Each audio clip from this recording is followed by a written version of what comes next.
Juízes capítulo 6, versos de 1 a 14. Fizeram os filhos de Israel o que era mal perante o Senhor. Por isso o Senhor os entregou nas mãos dos midianitas por 7 anos. Prevalecendo o domínio dos midianitas sobre Israel, fizeram estes para si, por causa dos midianitas, as covas que estão nos montes, e as cavernas e as fortificações. Porque cada vez que Israel semeava, os midianitas e os amalequitas, como também os povos do Oriente, subiam contra ele. E contra ele se acampavam, destruindo os produtos da terra, até a vizinhança de Gaza.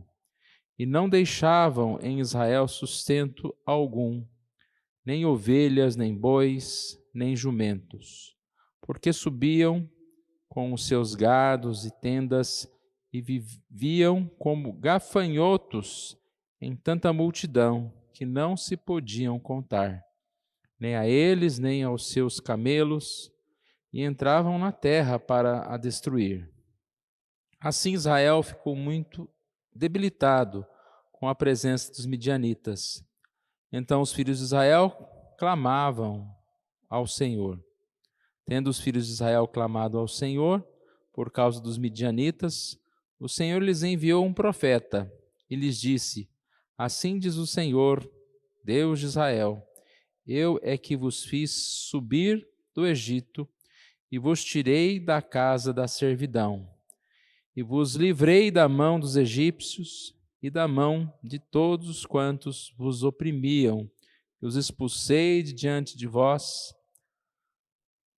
Dei a sua terra e disse: Eu sou o Senhor, vosso Deus. Não temais os deuses dos amorreus, em cuja terra habitais. Contudo, não destes ouvidos à minha voz. Então veio o anjo do Senhor e assentou-se debaixo do carvalho que está em Ofra, que pertence a Joás, a Biesrita, e Gideão, seu filho, estava malhando trigo no lagar, para pôr a salvo dos midianitas. Então o anjo do Senhor lhe apareceu e lhe disse: O Senhor é contigo, homem valente. Respondeu-lhe Gideão: Ai, Senhor meu, se o Senhor é conosco, por que nos sobreveio tudo isto? E que é feito de todas as suas maravilhas que nossos pais nos contaram, dizendo: Não nos fez o Senhor subir do Egito? Porém agora o Senhor nos desamparou e nos entregou nas mãos dos midianitas. Então se virou o Senhor para ele e disse: Vai nessa tua força e livre Israel da mão dos midianitas. Porventura não te enviei eu? Vamos orar, irmãos? Pai querido, nós agradecemos a Ti pela Tua palavra, Deus. Que ela fale aos nossos corações, ó Deus, que possamos entendê-la, ó Pai. E que nós possamos dia a dia andar segundo os ensinamentos do Senhor. E que quando ouvirmos a Tua palavra, ó Deus, que o nosso coração seja tocado por ela, ó Deus, e ela opere transformação nas nossas vidas. Isso que nós te pedimos, oramos em nome de Jesus. Amém. Nós vamos estudar por algumas semanas a vida de Gideão, os capítulos de 6 a 8 de Juízes. Não podemos demorar muito, que daqui a pouco chega o Natal, né? Mas quando a gente começa a ler essas histórias, nós percebemos como a Bíblia ela é completa. Às vezes a gente se detém a uma partezinha. Por exemplo, na história de Gideão, a gente lembra da história dos 300 que vão vencer um exército numeroso. Mas não é só isso. Então temos muitos detalhes aqui para estudar. Na semana passada, nós falamos sobre esse texto, mas enfatizando a parte final aqui de 11 até a parte do chamado, né, de Gideão. E nós vamos hoje falar um pouquinho dessa primeira parte. Gideão é um juiz, ele encontra destaque na Bíblia, muitos capítulos aqui falando sobre ele. Ele tem o destaque, nós falamos na semana passada, né? Lá em Hebreus, ele está registrado como um dos heróis da fé. O contexto, nós também já sabemos, é um tempo de esfriamento espiritual. Quando você lembra de Juízes, você lembra daquela passagem, né, que fala: naqueles dias não havia rei em Israel e cada um fazia o quê? Achava mais reto. Nós encontramos então essa questão. O povo sempre naquela, digamos assim, aquela montanha-russa. Deus fala com o povo e ele se recebe o caminho de Deus espiritualmente, mas logo vai lá embaixo e entra no seu pecado. E aqui então o povo de Deus está levantando altares a Baal, está clamando a Baal. E nós percebemos que o texto aqui, né, rapidamente nós vamos repetir a história. O texto aqui fala que o Senhor nos entregou nas mãos dos midianitas. Por quê? Porque eles fizeram o que era mal perante o Senhor. E aí a gente percebe aqui a história seguinte. Quem que são esses midianitas? Bom, primeiro, devido ao afastamento do Senhor, a gente percebe aqui claramente que o povo de Deus sempre venceu, não é porque o seu exército era numeroso, não é por causa da sua força, mas sempre venceu porque o Senhor está com eles. Mas neste caso, se afastando do Senhor, o Senhor permitiu, né? Essa palavra os entregou, dá essa ideia, né, de que o Senhor permitiu que o inimigo viesse, o afrontasse e o derrotasse. E aqui a ideia de várias pessoas que se juntaram. Acredito que é tipo uma seleção importante, né? Não vou nem falar seleção brasileira, mas uma seleção importante que todo mundo quer derrotar. Então, a cena aqui é mais ou menos o seguinte: aquelas pessoas vinham de vários lugares diferentes, porque eles sabiam mais ou menos a época que seria a colheita, que seria o momento do roubo maior, né, da destruição maior. E eles vinham, se acampavam, aí juntava gente de todo quanto é lugar, e o camelo aqui era a arma deles, né? Eles chegavam com aqueles camelos velozes e atacando de todos os lados. O povo de Israel, então, teve que se esconder nas cavernas, começaram a se esconder nas pedras, lá nos montes, e tinham muita dificuldade, muita mesmo. Dificuldade de fome, dificuldade dessa própria perseguição, da violência que era essa perseguição. E aí o texto diz que eles ficaram muito debilitados e clamavam ao Senhor. Clamavam ao Senhor. Então, na semana passada, nós levantamos aqui falamos dessa parte, mas falamos mais da parte de Gideão, do chamado de Gideão, porque ele vai falar que ele é o menor, que ele é o mais pobre, que ele não consegue, e o anjo diz: vai nessa tua força. Então nós sabemos que aquele valente do Senhor, aquele guerreiro do Senhor não é o mais forte, é aquele que é primeiro chamado, enviado, né? Eu estou te enviando. É aquele que o Senhor está com ele, eu vou contigo. Mas é aquele também que luta, vai na tua força. Vai na tua força, segue adiante. Estou contigo. Mas antes de enviar o Gideão, o juiz, o que acontece? É uma parte que eu gostaria que a gente voltasse nela, porque Deus enviou um profeta. Lembra dessa parte da mensagem? Deus enviou um profeta. Tendo clamado o Senhor por causa dos midianitas, o Senhor lhes enviou um profeta do Senhor. Eles não estavam pedindo um profeta. Eles não estavam pedindo uma palavra, uma pregação. Eles queriam que os seus inimigos morressem. Eles queriam que eles pudessem, assim, crescer. E na semana passada, nós lembramos dessa parte que antes do Senhor enviar a salvação ou a libertação, Deus envia um profeta. Por quê enviar um sermão antes da salvação? Porque o que aparece aqui é que eles só clamaram ao Senhor por causa da dor, por causa da preocupação, da perseguição. Eles não falaram aqui: nós estamos arrependidos de estar seguindo outros deuses, nós queremos que o Senhor nos perdoe. Eles não estão aqui preocupados com Deus. Nós amamos muito o Senhor. Você não vê isso. Eles só clamaram: Senhor, nós estamos passando necessidade, nós estamos passando fome.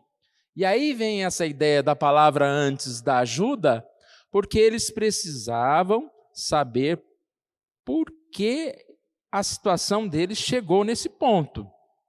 E aí aqui o texto fala, né, que o anjo dá uma descrição. Olha, eu já vos libertei, eu disse para vocês que vocês não deveriam pecar, mas no finalzinho diz, contudo, não destes ouvido à minha voz. Ou seja, vocês têm que ficar conscientes do que esse sofrimento que vocês estão vivendo, em primeiro lugar, é culpa de vocês mesmos, do próprio pecado de vocês. E aqui a gente pode, digamos assim, fazer um parênteses, né, uma pausa, dizendo que realmente, irmãos, muita questão de problemas, de sofrimento que nós vivemos é devido ao pecado. Nós não podemos relacionar todos os sofrimentos, todas as dificuldades que nós enfrentamos a um pecado específico e determinar isso e aquilo. Mas nós sabemos sim que quando nós nos arrependemos, quando nós nos voltamos a Deus, a nossa vida melhora muito. E muitas vezes algumas questões são resolvidas, alguns males vão embora, né? Algumas enfermidades vão embora, porque nós andamos arrependidos, nos voltamos para o Senhor. Então, o pedido de ajuda é feito e a resposta é uma explicação porque eles estão naquele apuro. Alguém pode dizer, mas uma resposta muito severa, por que não o salvou antes? E uma das questões aqui é o seguinte, você não pode simplesmente salvar uma pessoa e deixá-la no seu mesmo estado, porque ela vai voltar a sofrer as mesmas dificuldades. Aqui um exemplo que eu li é uma pessoa que vive caindo num rio. Ela pode estar quase prestes a afogar, mas é sinal de amor mostrar-lhe a grande tolice de continuar andando, caminhando tão perto da água. Não basta tirá-la da água. Não basta dar a liberdade para ela, dar a libertação para ela. E eu fiquei pensando aqui nessa questão, né? Quando vem uma pessoa pedir alguma coisa aqui na igreja, eu vou dar esse exemplo.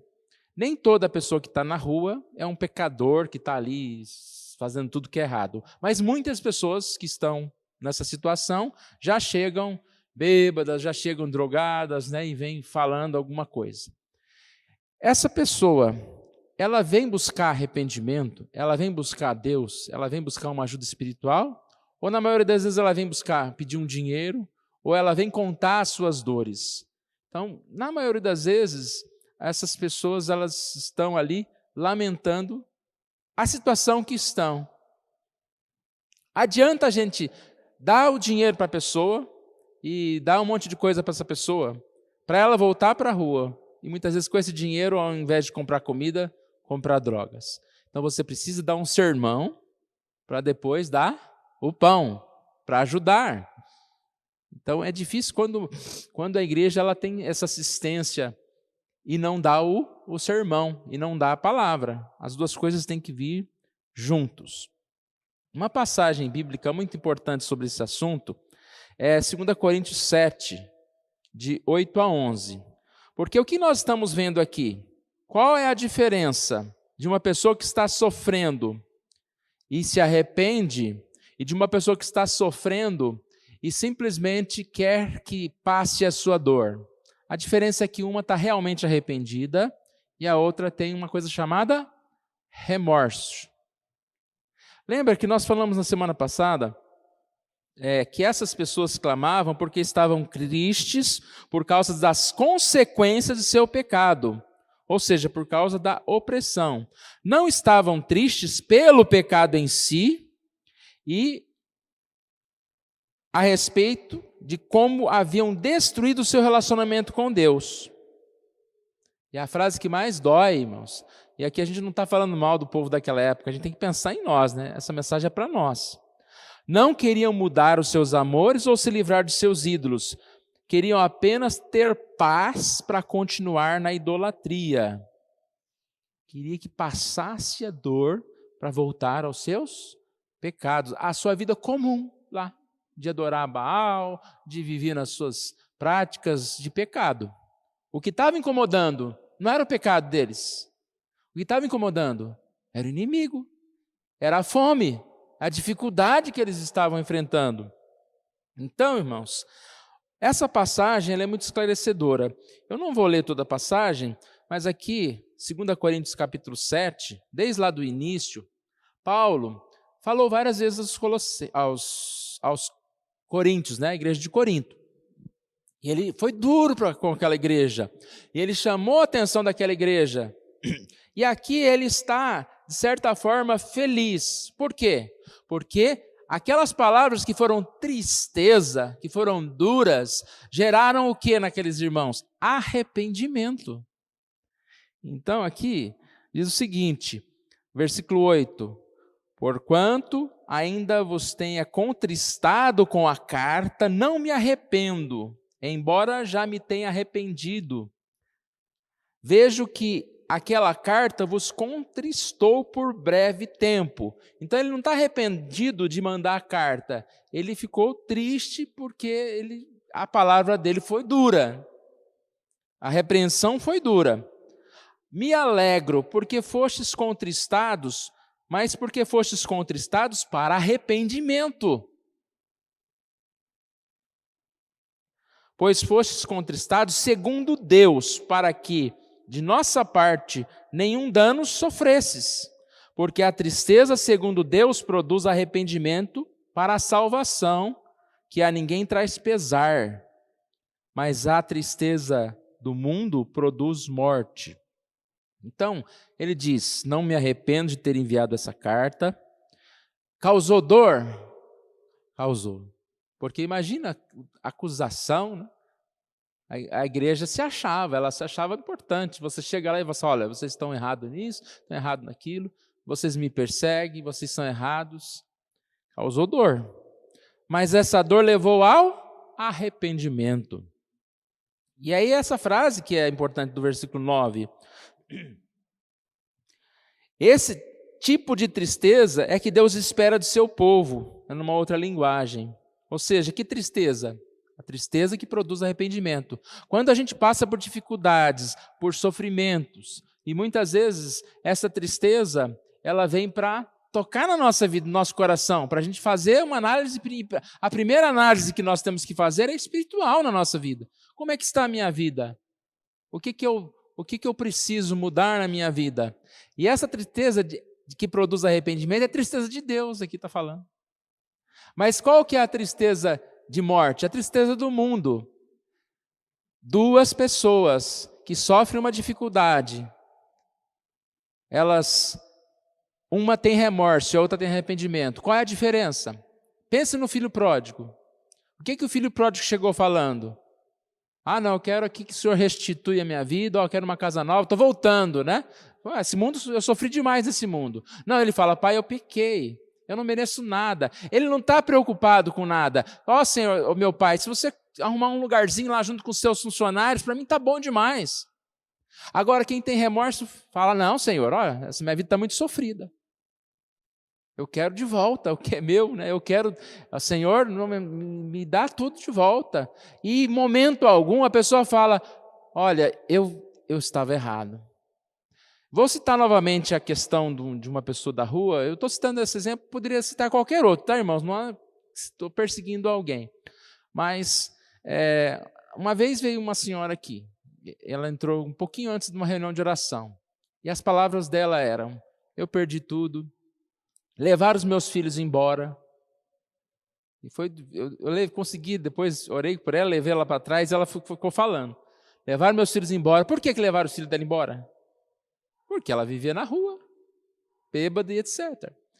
E aí eu apanho na rua, e não sei o quê. Só que ela estava com numa mão com alguma coisa, eu não entendo direito se era um cachimbo, uma coisa, era coisa de droga, uma latinha, e ela estava muito bêbada. E aí, falando. Não quero criticar e julgar ela, mas ela em momento algum, ela falou, eu quero voltar para Deus. Talvez ela não conhecia Deus, né? Mas ela só falou da tristeza, ou seja, ela estava triste com a situação dela, não pelo que ela fez para levá-la àquela situação. Então, como eu não conheço ela, né, eu não posso julgá-la, mas se no outro dia a hora que ela ficou sóbria, ela voltou novamente a fazer tudo de novo, a pecar totalmente de novo, e não buscou arrependimento, está errado, né? Está errado. Eu falei para ela, buscar a Deus, falei para ela do Senhor. E assim, irmãos, eu estou falando dessa mulher, mas pensa em você, pensa na minha vida, pensa na sua vida. Se a gente passa pelas dificuldades, se a gente está incomodado, porque o pecado incomoda o crente, incomoda o não crente. Tá, mas esse incômodo nos leva ao arrependimento, ou a gente só pede para que Deus tire logo esse incômodo para eu voltar a pecar novamente? Porque pensa numa pessoa, eu me embriaguei, tá? Tô muito mal, dor de cabeça. Aí você fala, Deus, me tira essa dor, tal. Para quê? Para você voltar a beber novamente? Para quê? Então, essa é a pergunta que a gente tem que fazer para nós mesmos. O arrependimento, a dor, deve produzir em nós arrependimento. Então, são esses sentimentos. A tristeza, mas uma tristeza segundo Deus produz arrependimento. A tristeza segundo o mundo não produz nada, produz morte. Essa é a diferença que a gente percebe. A tristeza do mundo gera remorso. A tristeza de Deus gera arrependimento. O que nós podemos aprender a respeito disso aqui? Nós podemos aprender que a palavra é muito importante. Mais importante é descobrir o que nós estamos lamentando. Nós estamos lamentando a nossa dor ou nós estamos lamentando o nosso pecado? Então, buscar a palavra de Deus, ouvir a palavra de Deus é importante. E aqui a gente já começa a ver uma diferença entre quem tem só remorso e quem só tem arrependimento. Porque quem realmente está diante de Deus e busca arrependimento, nas dificuldades, ele vai para a palavra, ele vai buscar orientação na palavra, ele vai querer aprender o que Deus quer falar comigo. E o outro vai buscar, talvez até na palavra, mas ajuda, vai buscar que Deus venha curar, que Deus venha restaurar, que Deus venha, assim, trazer de volta, né? E aqui é muito difícil discernir essa diferença, porque muitas vezes uma pessoa que está em arrependimento acha que não está se arrependendo. E a outra pessoa que está no remorso se acha arrependida. Dá para entender? É difícil. Nós precisamos ser sinceros em tomar essa decisão, em analisar a nossa própria vida. Uma forma fácil de saber se é arrependimento ou se é remorso eu volto de novo na segunda-feira a cometer o mesmo pecado? Então não foi arrependimento. Aí na outra segunda de novo, é uma frase que diz aqui, olha, precisamos discernir em nós mesmos a diferença entre os lapsos morais que ocorrem na estrada do crescimento espiritual e os atoleiros. Um padrão repetitivo de lapsos mostra a falta de progresso verdadeiro. Então, uma coisa é um pecado, né? um momento para o outro. Outra coisa é aquele atoleiro, que você toda vez cai naquele mesmo atoleiro. Então, não há arrependimento. Infelizmente, nós precisamos pensar melhor. Nós precisamos fazer alguma coisa aí. Mas aqui vem uma parte que é muito interessante, a sequência. Versículo 11 dá uma quebrada de uma hora para outra. Então veio o anjo do Senhor e assentou-se debaixo do carvalho. Então veio o anjo do Senhor. Apareceu aqui que eles se arrependeram. O profeta veio e pregou, mas aparentemente não houve um arrependimento ainda. Não um sinal aqui. Não tem um versículo dizendo eles deixaram seus ídolos, eles voltaram a servir ao Senhor. O que aparece aqui é Gideão malhando trigo e tentando se esconder dos midianitas. É o que eles já viviam naturalmente no dia a dia. E aí, irmãos, como Deus é bom para conosco. Por isso que nós colocamos aquelas duas palavras.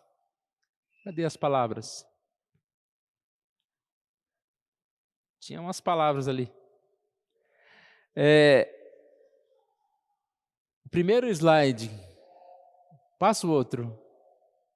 Instrução e misericórdia. Por isso que nós colocamos essas duas palavras aí. Houve a instrução. Ainda não houve arrependimento, mas houve a misericórdia. Por que eu digo isso? Porque vai Deus nomeando um juiz, mesmo que o povo não tenha se arrependido. E aí tem uma frase que diz o seguinte: Deus não espera até que nos arrependamos para começar a nos salvar.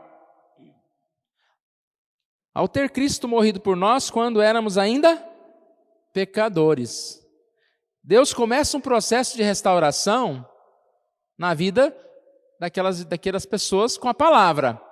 Mas agora ele já vai começar a agir socorrendo aqueles irmãos. Deus recruta e prepara o seu libertador, mesmo não havendo nenhum sinal de arrependimento. Essa resposta é muito mais amorosa do que qualquer outra. Deus não compromete a sua santidade, nem a sua graça. Então Deus colocou o caminho, né? Olha, o caminho é esse, por certo. Mas é Ele que vai produzir o arrependimento. Senão o arrependimento viraria uma boa obra, né? Não, Deus veio com a palavra, agora eu entro com arrependimento. Mas Deus vai tocando na nossa vida, vai trazendo arrependimento. Deus vai trazendo para nós essa mudança. E temos que nos questionar diante de tudo que a gente vê. Pergunto, você sente remorso, mas não arrependimento por alguma coisa do passado ou do presente? Você está disposto a se arrepender? A que ponto nós temos essa noção, né? Estamos dispostos a mudar? Existe alguma área de sua vida que você clama por socorro, quando na verdade Deus quer que antes de tudo você ouça um sermão? É uma pergunta que nós precisamos fazer a nós mesmos.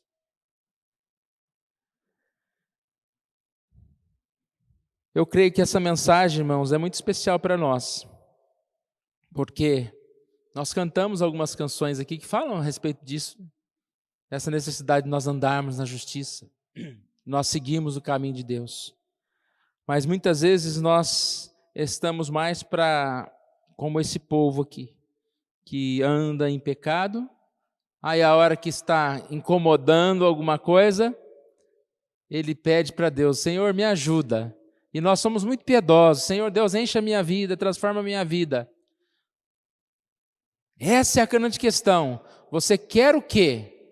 Você quer que Deus venha tirar a sua dor, o seu incômodo? Ou você quer que Deus realmente venha restaurar? Você quer ser do Senhor? Principalmente nós, irmãos, como povo de Deus, quando nós pecamos, nós sofremos. Perdemos o sono, ficamos doentes, e nós clamamos ao Senhor. Como nós nos achegamos até Deus? Quando eu li essa passagem, esses comentários, e estava escrevendo, eu fiquei pensando nisso. É duro a gente se questionar. O que eu quero? Eu quero ser livre das consequências do pecado? Ou eu quero realmente estar na comunhão com Deus, fazer a vontade de Deus? Porque aí é aquela balança, né?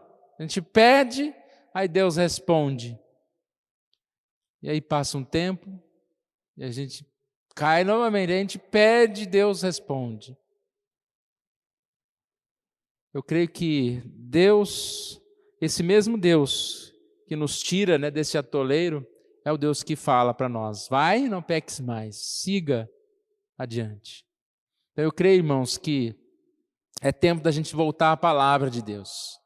Antes de qualquer pedido, antes de qualquer libertação, seja de qual for, né, que inimigo esteja nos perseguindo, nós precisamos voltar à palavra de Deus. Precisamos reconhecer o nosso pecado, como o filho pródigo mesmo, que chegou diante de Deus falando: olha, eu pequei contra o Senhor. E de forma alguma ele foi lá buscar herança. Ele sentiu falta do Pai, de estar na presença do Pai. E não como uma pessoa que está tão desesperada, que perdeu tudo e vai para Deus: Senhor, eu preciso, me ajuda. Aí Deus, se der tudo para ele, no outro dia ele está desperdiçando tudo novamente. Quem somos nós, irmãos? Aquele que reconhece e nem se preocupa em receber nada. Essa é outra diferença de quem tem um arrependimento e de quem tem remorso. Quem tem remorso está muito preocupado com o que perdeu. Quem realmente está arrependido, ele simplesmente chega até Deus e ele sabe que ele merece, que ele perdeu pouco. Então, um pecador que o que ele perdeu foi pouco, podia ter perdido mais. E a única coisa que ele quer é comunhão com o Pai, comunhão com Deus, comunhão com o Senhor. Deus assim nos ajude, irmãos, nos faça entender a palavra dele. E aí nós vemos a sequência do texto que nós vamos continuar na próxima semana, quando Gideão, ele vai seguir nesse propósito de Deus, ainda com algumas voltas, né, com alguns fraquejos, mas ele vai seguir na presença de Deus. Então, irmãos, nós temos... Cadê as palavras? A próxima. Temos instrução e temos misericórdia. Diante disso, nós temos que questionar se o que nós sentimos é arrependimento ou remorso. Deus nos dá a instrução em primeiro lugar. Nós somos guiados por Deus, Ele fala o que nós devemos fazer, por onde nós devemos seguir. E Ele tem a misericórdia de nós para nos dar força para seguir nesse caminho. Vai nos abençoando. E que nós possamos servir ao Senhor. Possamos nos quebrantar na presença do Senhor. Pai querido, nós agradecemos a Ti, Senhor, pela oportunidade que o Senhor nos dá de estarmos aqui, Senhor.